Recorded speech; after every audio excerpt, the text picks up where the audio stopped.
Hi ಸ್ನೇಹಿತರೆ, ನಮಸ್ಕಾರ. Welcome to my YouTube channel. ಇವತ್ತು ಪ್ರತಿಯೊಬ್ಬ ಗೃಹಲಕ್ಷ್ಮಿಯರ ಖಾತೆಗಳಿಗೆ ಪೆಂಡಿಂಗ್ ಹಣದ ಜೊತೆಗೆ 30ನೇ ಕಂತಿನ ಹಣ ಇವತ್ತು ಫೈನಲ್ ಆಗಿ ಬಿಡುಗಡೆ ಆಗಿದೆ. ಯಾರಿಗಾದರೂ 30ನೇ ಕಂತಿನ ಹಣ ಇನ್ನೂ ಬಂದಿಲ್ಲ ಅಂದ್ರೆ ಈ ವಿಡಿಯೋನ ತಪ್ಪದೇ ನೋಡಿ. ಯಾಕಂದ್ರೆ ಕೆಲವೊಂದು ಕಾರಣದಿಂದ ಇನ್ನೂ ಹಣ ಬಿಡುಗಡೆ ಆಗಿಲ್ಲ ಅಂತ ರಾಜ್ಯ ಸರ್ಕಾರ ಕೂಡ ಹೇಳ್ತಾ ಇದೆ. ಬಹಳಷ್ಟು ಜನರಿಗೆ ಅಂತಂದ್ರೆ ಈಗ ಸುಮಾರು 70% ಫಲಾನುಭವಿಗಳಿಗೆ ಈ 30ನೇ ಕಂತಿನ ಹಣ ಬಂದಿದೆ. ಆದ್ರೆ ಇನ್ನು ಬಹಳಷ್ಟು ಜನರಿಗೆ 30ನೇ ಕಂತಿನ ಹಣ ಇನ್ನೂ ಬಂದಿಲ್ಲ. ಇಲ್ಲಿ ಜನರು ಏನಂತಿದ್ದಾರೆ ಅಂದ್ರೆ, ನಾವು ಬ್ಯಾಂಕ್ಗಳಿಗೆ ಹೋಗಿ ಬಂದ್ವಿ, ತಾಲೂಕ್ ಪಂಚಾಯತಿಗಳಿಗೆ ವಿಸಿಟ್ ಮಾಡಿದ್ವಿ, ಎಲ್ಲಾ ಕೆಲಸಗಳನ್ನ ಮಾಡಿದ್ವಿ, ಆದ್ರೂ ನಮ್ಮ ಅಕೌಂಟಿಗೆ ಹಣ ಬಂದಿಲ್ಲ ಅಂತ ಹೇಳ್ತಿದ್ದಾರೆ. ಲಕ್ಷ್ಮಿ ಹೆಬ್ಬಾಳ್ಕರ್ ಅವರು ಗುಡ್ ನ್ಯೂಸ್ ಕೊಟ್ಟಿರುವಂತದ್ದು, ಪ್ರತಿಯೊಂದು ಲಿಸ್ಟ್ ಅನ್ನು ರೆಡಿ ಮಾಡಿಕೊಂಡು ಯಾರ್ಯಾರಿಗೆ ಹಣ ಬಂದಿಲ್ಲ ಅಂತ ಲಿಸ್ಟ್ ರೆಡಿ ಮಾಡಿದ್ದಾರೆ. ಕಾರಣ ಏನು ಅನ್ನೋದರ ಬಗ್ಗೆ ಕೂಡ ಲಿಸ್ಟ್ ನಲ್ಲಿ ರೆಡಿ ಮಾಡಿ ಇವತ್ತು ಫೈನಲ್ ಆಗಿ ಉಳಿದಂತಹ ಅಕೌಂಟ್ಗಳಿಗೆ ಹಣವನ್ನ ಒಟ್ಟಿಗೆ ರಿಲೀಸ್ ಮಾಡ್ತಾ ಇದ್ದಾರೆ. ಯಾರಿಗಾದರೂ ಹಣ ಬಂದಿಲ್ಲ ಅಂದ್ರೆ ಈ ಒಂದು ಹೊಸ ಅಪ್ಡೇಟ್ ಅನ್ನು ನೋಡಲೇಬೇಕು. ಇನ್ನು ಕೆಲವರಿಗೆ ಡೆಡ್ಲೈನ್ ಅನ್ನು ಕೊಟ್ಟಿದ್ದಾರೆ. ಏನು ಅಂತ ಅಂದ್ರೆ, ಈ ಒಂದು ಜೀವಿತ ಪ್ರಮಾಣ ಪತ್ರವನ್ನು ಇನ್ನು ಯಾರು ಸಬ್ಮಿಟ್ ಮಾಡಿಲ್ಲ ಅವರು ಸಬ್ಮಿಟ್ ಮಾಡಬೇಕು ಅಂತ. ಇದರ ಜೊತೆಗೆ ಹೊಸ ಅಪ್ಡೇಟ್ ಕೂಡ ಇದಾವೆ, ಅದರ ಬಗ್ಗೆನೂ ತಿಳಿಸ್ಕೊಡ್ತಾ ಇದ್ದೀನಿ. ಈ ಒಂದು ಹೊಸ ಅಪ್ಡೇಟ್ ಅನ್ನು ನೋಡಿಲ್ಲ ಅಂದ್ರೆ ಮುಂದಿನ ದಿನದಲ್ಲಿ ಗೃಹಲಕ್ಷ್ಮಿ ಯೋಜನೆಯ ಹಣ ಬರೋದು ಡೌಟ್ ಅಂತಾನೆ ಹೇಳ್ಬಹುದು.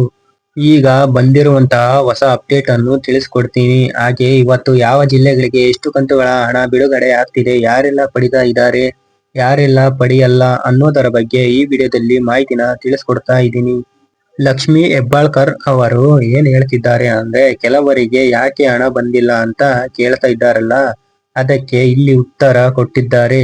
ಯಾರು ಜೀವಿತ ಪ್ರಮಾಣ ಪತ್ರವನ್ನು ಸಬ್ಮಿಟ್ ಮಾಡಿಲ್ಲ ಅವರು ಇಮಿಡಿಯೇಟ್ಲಿ ಆಗಿ ಸಬ್ಮಿಟ್ ಮಾಡಬೇಕು ಅಂತ ಹೇಳ್ತಾ ಇದ್ದಾರೆ. ಯಾಕೆ ಅಂದ್ರೆ ಸರ್ಕಾರದ ಹಣ ಏನು ವೇಸ್ಟ್ ಆಗ್ತಾ ಇದೆ, ಎಲ್ಲಿ ವೇಸ್ಟ್ ಆಗ್ತಾ ಇದೆ ಅಂತ ಹೇಳ್ತಿದ್ದಾರೆ ಅಂದ್ರೆ, ಜೀವಿತ ಪ್ರಮಾಣ ಪತ್ರವನ್ನು ಯಾರು ಜೀವಂತವಾಗಿ ಇದ್ದಾರೆ ಅವರಿಗೆ ಮಾತ್ರ ಹಣವನ್ನು ಕೊಡ್ತೀವಿ, ಅದಕ್ಕೆ ನೀವು ಸಬ್ಮಿಟ್ ಮಾಡಬೇಕು ಅಂತ ಹೇಳ್ತಾ ಇದ್ದಾರೆ. ಇದರ ಜೊತೆಗೆ ಬ್ಯಾಂಕ್ ನಲ್ಲಿ NPCI ಮ್ಯಾಪಿಂಗ್ ಏನಿದೆ ಅದು ಕರೆಕ್ಟ್ ಆಗಿರ್ಬೇಕು, ಲಿಂಕ್ ಆಗಿರ್ಬೇಕು ಅಂತ ಹೇಳ್ತಿದ್ದಾರೆ. ಅದನ್ನು ನೀವು ಒಂದ್ಸಲ ಬ್ಯಾಂಕ್ ನಲ್ಲಿ NPCI ಮ್ಯಾಪಿಂಗ್ ಕರೆಕ್ಟ್ ಆಗಿ ಇದೆಯೋ ಇಲ್ಲ ಅಂತ ಒಂದು ಸಲ ಚೆಕ್ ಮಾಡ್ಕೊಳ್ಳಿ.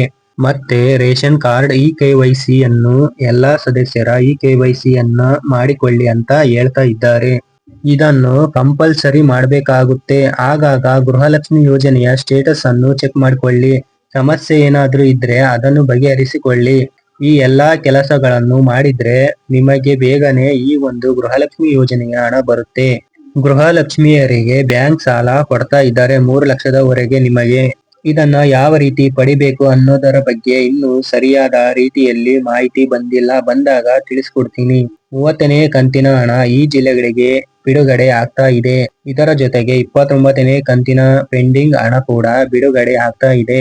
ಯಾವ್ಯಾವ ಜಿಲ್ಲೆ ಅಂತ ನೋಡೋದಾದ್ರೆ, ಮೊದಲು ದಕ್ಷಿಣ ಕನ್ನಡ, ಉಡುಪಿ, ದಾವಣಗೆರೆ, ಉತ್ತರ ಕನ್ನಡ, ಯಾದಗಿರಿ, ಗದಗ, ಧಾರವಾಡ, ಬಳ್ಳಾರಿ, ವಿಜಯನಗರ, ಕಲಬುರಗಿ, ತುಮಕೂರು, ಚಿತ್ರದುರ್ಗ, ಶಿವಮೊಗ್ಗ, ಚಿಕ್ಕಮಗಳೂರು, ರಾಮನಗರ, ಚಿಕ್ಕಬಳ್ಳಾಪುರ, ಬೀದರ್, ಮಂಡ್ಯ, ಕೊಪ್ಪಳ, ಬೆಳಗಾವಿ, ಬೆಂಗಳೂರು ನಗರ, ಬೆಂಗಳೂರು ಗ್ರಾಮಾಂತರ, ಹಾವೇರಿ ಇಷ್ಟು ಜಿಲ್ಲೆಗಳಿಗೆ 30ನೇ ಕಂತಿನ ಹಣದ ಜೊತೆಗೆ 29ನೇ ಕಂತಿನ ಪೆಂಡಿಂಗ್ ಹಣ ಕೂಡ ಬಿಡುಗಡೆ ಆಗ್ತಾ ಇದೆ. ಇವತ್ತು ಅಕೌಂಟ್ ಗಳನ್ನ ಚೆಕ್ ಮಾಡ್ತಾ ಇರಿ. ಯಾವ ಟೈಮ್ ಅಲ್ಲಾದ್ರೂ ನಿಮ್ಮ ಖಾತೆಗಳಿಗೆ ಹಣ ಬರಬಹುದು.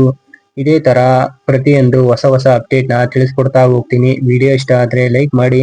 ಇನ್ನು ನಮ್ಮ ಚಾನಲ್ಗೆ ಯಾರು ಸಬ್ಸ್ಕ್ರೈಬ್ ಮಾಡಿಲ್ವೋ ಬೇಗ ಸಬ್ಸ್ಕ್ರೈಬ್ ಮಾಡ್ಕೊಳ್ಳಿ.